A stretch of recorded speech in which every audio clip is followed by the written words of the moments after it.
हरे कृष्णा। राधे राधे। जब भगवान वासुदेव के अंश रूप कामदेव शिव जी के क्रोध से भस्म हो गए तो वे रुक्मिणी की कोख से प्रद्युम्न के अंश रूप में पुनः उत्पन्न हुए।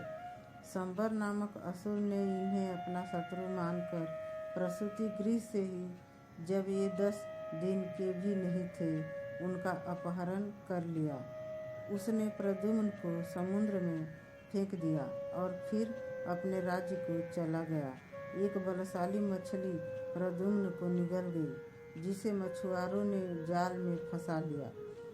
उन्होंने इस बड़ी मछली को ले जाकर संबर को भेंट किया और जब उसके रसोइयों ने उसे काटा तो उसके पेट से एक बालक मिला। रसोइये ने इस बालक को मायावती दासी को दे दिया, जो उसे देखकर चकित हो गई। तभी नारद मुनि ने वहां आकर इस बालक के बारे में उसे सब बतलाया। मायावती वास्तव में कामदेव की पत्नी रति देवी थी। अपने पति को नवीन शरीर धारण करके फिर से जन्म लेने की प्रतीक्षा करते हुए उसने संबर के घर में खाना बनाने की नौकरी कर ली थी। चूँकि अब वह जान गई थी कि यह बालक कौन है, अतः उसके प्रति उसमें उत्कट स्नेह प्रकट होने लगा। अल्पकाल में ही प्रद्युम्न युवक हो गया और अपने सौंदर्य से स्त्रियों को मुग्ध करने लगा। एक बार रति देवी प्रद्युम्न के पास गई और माधुर्य भाव में अपनी भौहें मटकाने लगी। उसे माँ कहकर संबोधित करते हुए प्रद्युम्न ने टिप्पणी की कि वह अपने समुचित वात्सल्य भाव को त्याग कर कामुक प्रेमिका की तरह आचरण क्यों कर रही है। तब रति ने प्रद्युम्न को बतलाया कि वे दोनों कौन हैं। उसने प्रद्युम्न को सलाह दी कि वह संबर असुर को मारे, जिसके लिए उसने उसे महामाया नामक योग मंत्रों की शिक्षा दी। प्रद्युम्न ने संबर के पास जाकर उसे अनेक प्रकार से अपमानित करके क्रोधित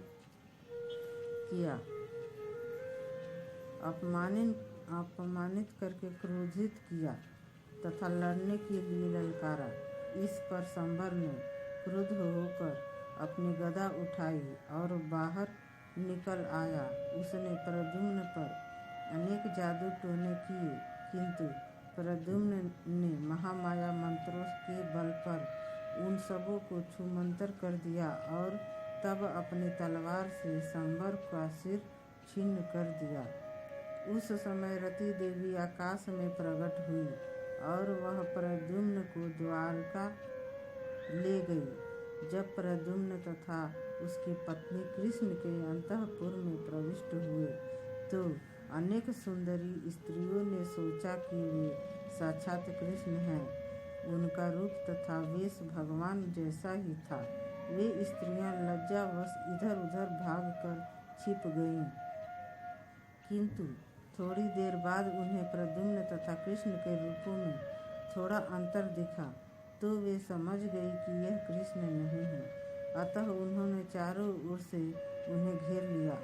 तब रुक्मिणी देवी ने प्रद्युम्न को देखा तो वे मात्र प्रेम से अभिभूत हो उठी और तुरंत उनके स्तनों से दूध चूने लगा। यह देखकर कि प्रद्युम्न बिल्कुल कृष्ण ही जैसा दिखता है, वे पता लगाने के लिए उत्सुक हो उठी कि वह कौन है। उन्हें स्मरण हो आया कि किस तरह उनका एक पुत्र प्रसूति गृह से चुरा लिया गया था। उन्होंने सोचा, यदि वह अभी जीवित है तो वह मेरे समक्ष खड़े इस प्रद्युम्न की ही आयु वाला होगा।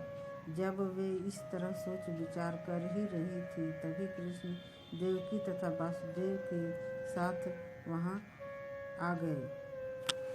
यद्यपि कृष्ण सारी स्थिति को भली भांति समझ गए थे, किंतु वे मौन रहे। तभी नारद मुनि आए और उन्होंने सारी बातें बतलाई।